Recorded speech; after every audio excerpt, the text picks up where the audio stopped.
அஸ்ஸலாமு அலைக்கும் to all. நிலோமா kitchen. இன்றைக்கி நம்ம ஒரு நான்வெஜ் ரெசிபி பார்க்கலாம். ரொம்ப டேஸ்டான சிக்கன் கிரேவி எப்படி செய்கிறதுன்னு பார்க்க போகிறோம். அதுக்கு முன்னாடி நமக்கு என்னென்ன பொருட்கள் எவ்வளோ தேவைப்படுது அப்படின்னு இப்போ நம்ம பார்க்கலாம்.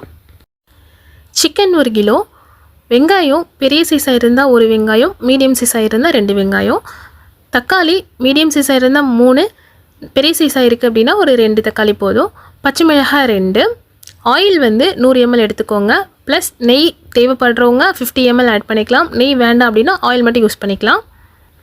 சோம்பு 1 டீஸ்பூன், கிராம்பு 2, ஏலக்காய் 2, பட்டை 1 துண்டு, கல்பாசி கொஞ்சம், 1 பிரிஞ்சி இலை, மஞ்சத்தூள் 1/4 டீஸ்பூன், மிளகாய்த்தூள் 2 டேபிள் ஸ்பூன், மல்லித்தூள் 3 tablespoon, garam masala 1/2 tablespoon, chicken masala 1 tablespoon, இஞ்சி பேஸ்ட்டு 1 டேபிள் ஸ்பூன், பூண்டு பேஸ்ட்டு 1 டேபிள் ஸ்பூன், தயிர் 2 டேபிள் ஸ்பூன், துருவிய தேங்காய் அரை மூடி, மிளகு 3/4 டீஸ்பூன், ஜீரகம் 3/4 டீஸ்பூன், பொட்டுக்கடலை 2 டேபிள் ஸ்பூன், லெமன் 1/2, கொத்தமல்லி புதினா கொஞ்சம்.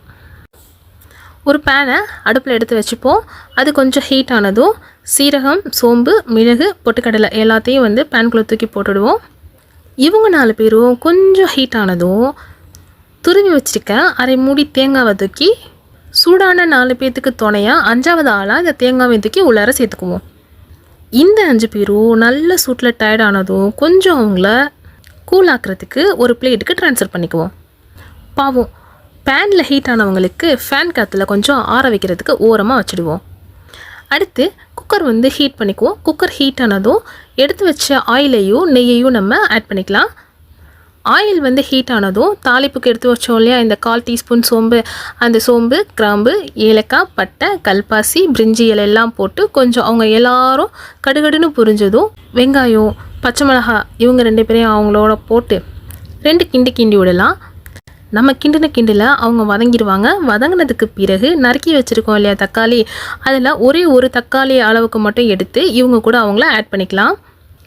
இவங்களும் கொஞ்சம் வதங்கினதுக்கு பிறகு இஞ்சி பூண்டு பேஸ்ட் எல்லாத்தையும் போட்டு நல்லா கிண்டிக்கலாம். கிண்டிட்டு கொஞ்சம் இவங்கள லோ ஃப்ளேமில் வச்சுருவோம்.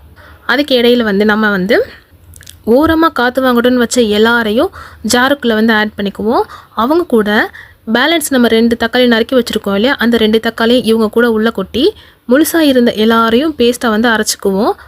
இங்கே நம்ம வதங்க விட்டவங்க ரொம்ப சூப்பராக வதங்கிட்டாங்க. இவங்க கூட நம்ம எடுத்து வச்சுருக்க உப்பு, மஞ்சத்தூள், மிளகாய்த்தூள், மல்லித்தூள், கரம் மசாலா, சிக்கன் மசாலா இவங்க எல்லாருமே போட்டு நல்லா கிண்டிட்டு அவங்க கூட 2 டேபிள் ஸ்பூன் தயிரை போட்டு நல்லா மிக்ஸ் பண்ணுவோம். நல்லா மிக்ஸ் ஆனதும் நம்ம கழுவி எடுத்து வச்சுருக்க சிக்கனை இவங்க கூட கொஞ்சமாக ஆட் பண்ணிக்குவோம்.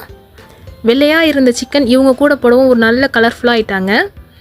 இப்படியே நல்லா 2 கிண்டிட்டு அதுக்கு பிறகு நம்ம அரைச்சி வச்சுருக்கோம் இல்லையா பேஸ்ட்டு, அதை வந்து இந்த சிக்கன் கூட நல்லா வந்து ஆட் பண்ணிக்குவோம். இவங்களையும் சேர்த்து நல்லா கலந்து விட்டுட்டு நமக்கு எவ்வளோ தண்ணீர் தேவைப்படுதோ அந்தளவுக்கு தண்ணீர் ஊற்றி நல்லா வந்து கொதிக்க விட்டுருவோம். அதுக்கு பிறகு நம்ம நறுக்கி வச்சுருக்க கொத்தமல்லி புதினாவை அப்படியே தூவி 2 நிமிஷத்தில் வந்து அடுப்பை வந்து ஆஃப் பண்ணிடலாம். அவ்வளோதாங்க. ரொம்ப சிம்பிளான டேஸ்டான சிக்கன் கிரேவி ரெடி. இந்த சிக்கன் கிரேவியை வந்து நீங்கள் வந்து சப்பாத்தி, புரோட்டா, இட்லி, தோசை, ரைஸ்னு எது கூட வேணாலும் நீங்கள் வந்து சேர்த்து சாப்பிட்லாம். ரொம்ப டேஸ்ட்டாக இருக்கும். உங்கள் எல்லாருக்கும் நம்மளுடைய சிக்கன் கிரேவி ரெசிபி பிடிச்சிருந்தா நம்மளுடைய நிலோமா கிச்சன் சேனலுக்கு லைக் பண்ணுங்கள், ஷேர் பண்ணுங்கள், அப்படியே மறக்காமல் சப்ஸ்கிரைப் பண்ணிடுங்க.